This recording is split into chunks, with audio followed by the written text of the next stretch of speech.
Welcome to episode 9 of my 16-part series where each episode I will talk about one of the 16 NHL teams that made the 2022 NHL playoffs. The team that I'll be talking about today are the Edmonton Oilers. Now, the Edmonton Oilers have their strengths and their weaknesses. One of their weaknesses that I'm quite eager to talk about is their goaltending. The lack of it, I should say. Their two goalies, Mike Smith and Mikko Koskinen, have had their ups and downs this season.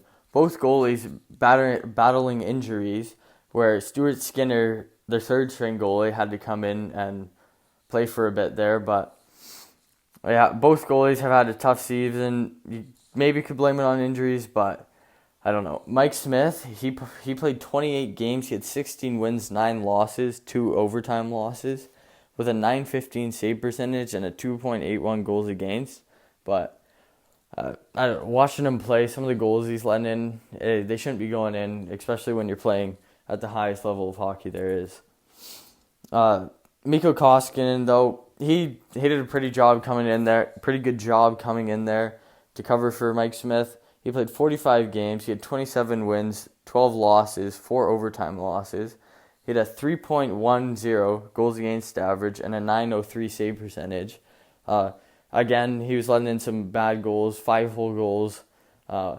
Team wasn't happy about it. Coach wasn't happy about it. Some of the interviews, they basically trashed their goaltender. I don't really think that's a good way to go around it because you're bringing your goalie down.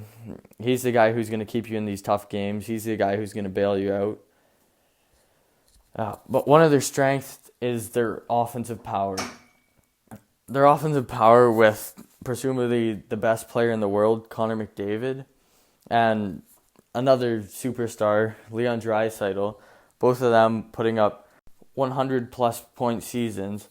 Connor McDavid putting up 123 points and Draisaitl putting up 110, along with a late-season pickup, Evander Kane, who missed majority of this season due to legal troubles.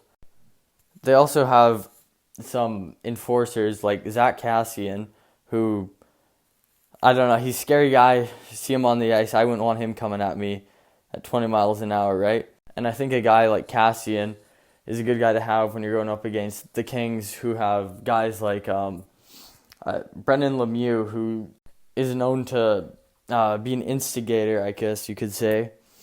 Yeah, so it's good to have one of those guys standing up for you, especially when you have a guy like McDavid. Everyone's always trying to hit McDavid, your star player, get him injured, right? Because without him, your team won't be as good. So if you have a guy like Cassian watching your back, it's less likely someone will do that. The Oilers have made the playoffs 4 times in their past 10 seasons, so from 2013 to now. On the other hand, the LA Kings, who they're playing in the first round, have made the playoffs 5 times in the last 10 seasons with 1 championship. Going into this year, I personally want Edmonton to win. Again, like I said in, I think last episode or the episode 7 or 6 or 7, where I said I wanted Calgary to win because I want to see the Battle of Alberta. But considering that the Kings roster hasn't changed very much, they kept their star goalie Jonathan Quick, their captain Dustin Brown, and Anze Kopitar, who they played a big role back in their 2014 championship winning season. I think that with the playoff experience that they have from then, they have the upper foot on the Oilers, even though the Oilers finished higher than them this regular season with 49 wins, 27 losses, and 6 overtime losses, compared to the LA Kings, 44 wins, 27 losses, and 11 overtime losses. But like I say every episode, it's playoff hockey. Anything can happen. I can see McDavid turning it on in the playoffs. For the Oilers, they'll rely on their goaltending, and for the LA Kings, they'll just really rely, if they can shut down McDavid and Draisaitl and Evander Kane, then they should be golden.